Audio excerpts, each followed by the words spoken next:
Films Bhojpuri Sonu channel.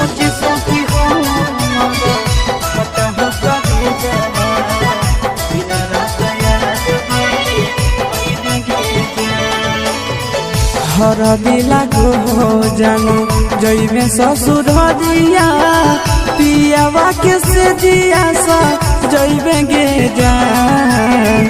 हर दिला को जानो जइबे ससुर दिया पियावा के से दिया सा जइबे गे जान। सोची सोची हमारा फट हो कबे जावा दिन रात याद बड़ी अहिबे गे जान जान गे। सोची सोची हमारा फट हो कबे जावा दिन रात याद बड़ी अहिबे गे जान। हर दिला को जानू जइबे ससुर दिया पियावा के से दिया सा जइबे गे जान। हर दिला को जानू जइबे ससुर दिया पियावा के से दिया सा जइबे गे जान। सोची सोची हमारा फट हो कबे जावा दिन रात याद बड़ी अइबे गे जान जान गे। सोची सोची हमारा फट हो कबे जावा दिन रात याद बड़ी अइबे गे जान।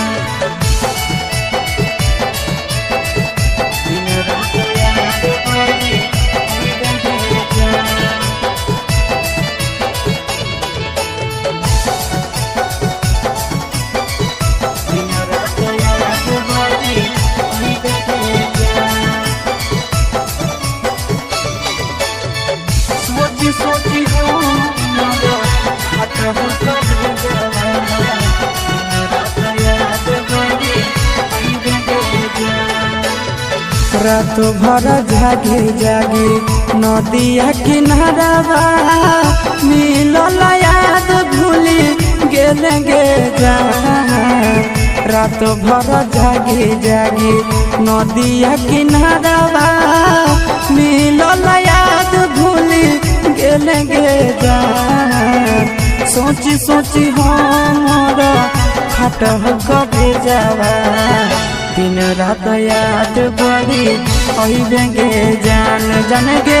सोची सोची हमारा फट हो कबे जावा दिन रात याद बड़ी अइबे गे जान। रात भर जागी जागी नदिया किनारा मिलल याद भूली गेल गे जान। रात भर जागी जागी नदिया किनारा मिलल याद भूली गेल गे जान। सोची सोची हमारा फट हो कबे जावा दिन रात याद बड़ी अइबे गे जान जान गे। सोची सोची हमारा फट हो कबे जावा दिन रात याद बड़ी अइबे गे जान।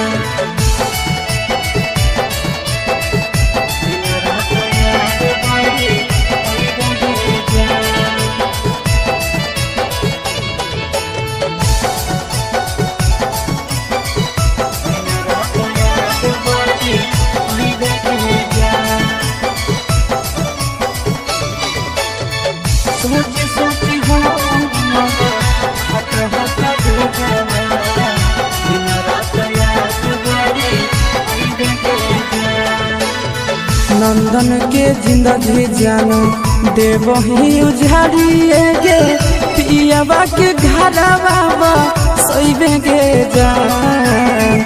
आशीष के जिंदगी जानो देव ही उजाड़िए गे पियावा के घरवा सइबे गे जान। सोची सोची हमारा फट हो कबे जावा दिन रात याद बड़ी अइबे गे जान जान गे। सोची सोची हमारा फट हो कबे जावा दिन रात याद बड़ी अइबे गे जान। विकेश के जिंदगी जानो देवही उजाड़िए गे पियावा के घरवा सोइबे गे जान। आशीष के जिंदगी जानो देवही उजाड़िए गे पियावा के घरवा सोइबे गे जान। सोची सोची हमारा फट हो करे जावा दिन रात याद बड़ी अइबे के जान जाने गे। सोची सोची हमारा फट हो करे जावा दिन रात याद बड़ी अइबे के जान।